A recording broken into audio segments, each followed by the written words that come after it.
Well, ladies and gentlemen, yesterday there was a disturbance in the force because the Andor trailer, the teaser trailer, I believe the official trailer, I don't know, but the teaser trailer hit yesterday and everybody kind of lost their mind. Now, I wasn't going to do a trailer reaction because I just wanted to test the first few seconds. So I clicked on it and I found out right away that there was a lot of copyright music. I'm like, I'm not even giving YouTube or Disney the opportunity to even copyright me.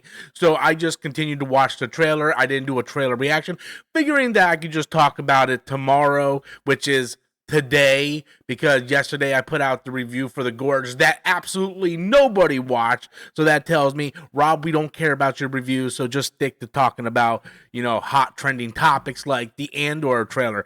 So there was a disturbance in the force because something actually good came from Star Wars yesterday, which was the Andor trailer, which looked absolutely phenomenal. We see the return of so many characters. We have to see Ben Mendelsohn come back as Krennic, who is like phenomenal. I love Krennic so much, and it looks like we're going to get more of the construction of the Death Star. Now, the Death Star was in construction, in development, shortly after the events of Revenge of the Sith, and Ben Mendelsohn was sort of like preparing the Death Star, but they couldn't get the weapon to work.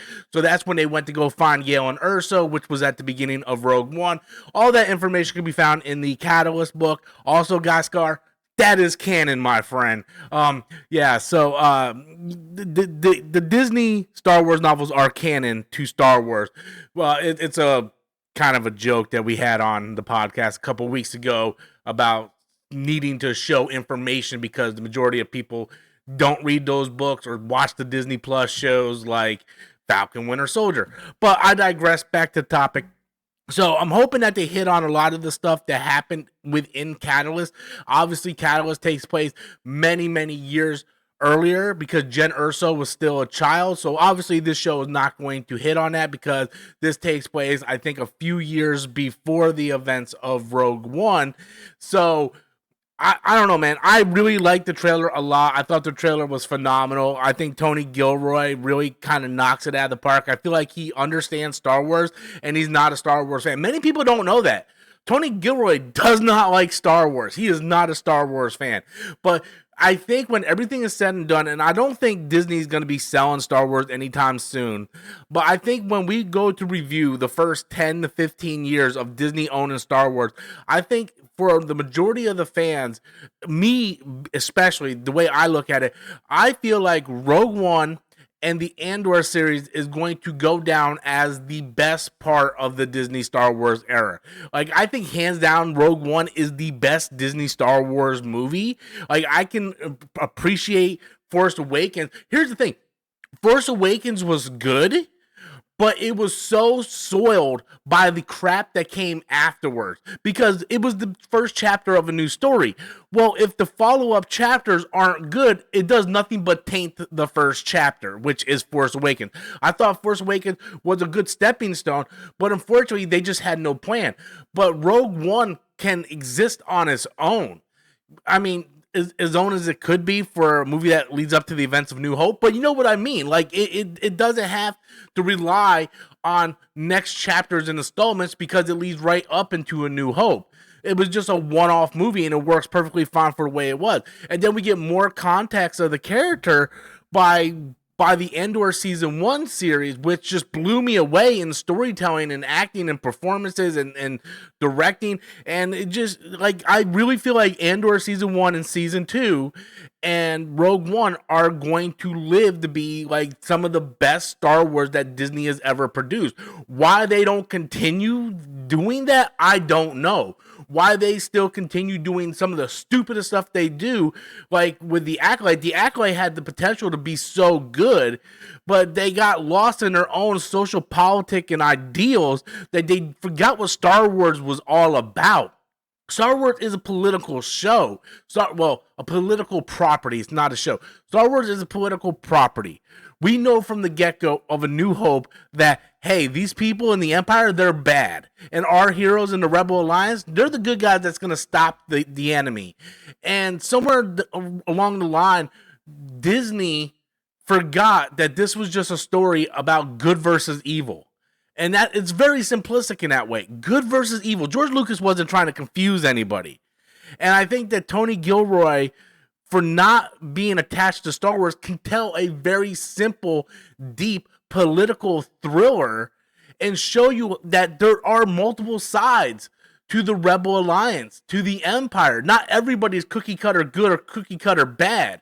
But for some reason, Disney gets caught up by hiring these activists that say, hey, we're going to put these gay characters in here. We're going to put like these, like all kinds of weird shit that just doesn't like who cares if a character is gay? Tell me in the story. Don't come out and promote it. You know, like it's so weird. Like Star Trek Beyond, I think it's a phenomenal movie. I really do like that trilogy. But Star Trek Beyond was phenomenal. And in that movie, we see that Sulu is gay. But they don't do it in a press tour. You didn't see the actor who plays Sulu going, this is the gayest Star Trek ever. It's like, no, we just see a scene with his daughter and his husband, and we get the point. Like, okay, that's great. Right? You don't see people going around in press tours going, yeah, man, this is the straightest movie ever. I bang all types of chicks in this because I'm straight.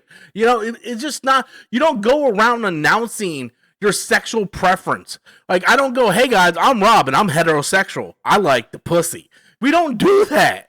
And I don't know why my Andor video is going on this weird rant, but I'm going to go along with it because I have something to say about this.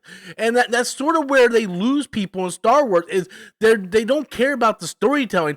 They care about hammering home a message to the audience that, frankly, the audience just does not care about. Like, hey, you want to be gay? Fine. No smoke up my chimney. I don't care. Do what you want to do. But why are you doing press tours where you're like, this is the gayest Star Wars ever, guys? Yeah, I can't wait. Like, why? If you want to have gay characters in Star Wars, just put them in Star Wars and tell a phenomenal, fascinating, and impelling story around those characters. Make me care about the characters, not the fact that they suck dick. Okay, that's what I care about. I care about the character. Why should I, the viewer, invest our time every single week to tune in into these characters? Give me a reason to invest in these characters. Not start off going, oh yeah, she prefers the cooter, or he prefers the weenie. Like why? There's no point in that.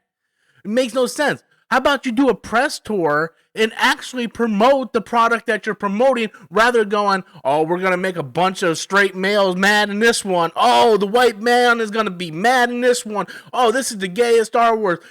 You automatically alienate a percentage of your fandom when you do that. Now, not everybody is open-minded as me. I'm very open-minded when it comes to that sort of thing. So you put Star Wars on the title, I'm going to check it out regardless. I don't care if you're going around promoting it as the gayest Star Wars, whatever. I don't care. I don't care if they, I was going to make a horrible joke. Good thing I stopped myself before I continued. But the point I'm trying to make is, you don't see that when it comes to this movie or show like Rogue One or Andor, because Tony Gilroy has a vision. He understands these characters. He understands the world that he lives in, and he tells a phenomenal story doing that. And that's something that the rest of Lucasfilm, including Dave Filoni, like, I never seen a guy who just fell from grace, man. Like, this guy was the guy. Like, I stayed overnight on a hard concrete floor back in like 2018, 2019 to go to the season finale premiere of Rebels at Star Wars Celebration in Orlando. I did that because I love Dave Filoni and I loved Star Wars Rebels. But somewhere along this line, this guy started like sniffing his own Kool-Aid. And I just don't understand. Like, he came out and he's like, yeah, man, why are there so many women in Star Wars? Well, what about all the men in Star Wars? Like, he started feeding into that. And that's not something that you should do, right? Like, you should just promote your product and not sit there and try to alienate fans. Because there are fans out there that have general complaints And that doesn't make them racist, sexist, homophobic, or nothing. It's just complaints. They're giving you criticism on the product that you're producing. You are the producer. We are the consumer. We have the right to critique the product that you want us to consume as paying customers.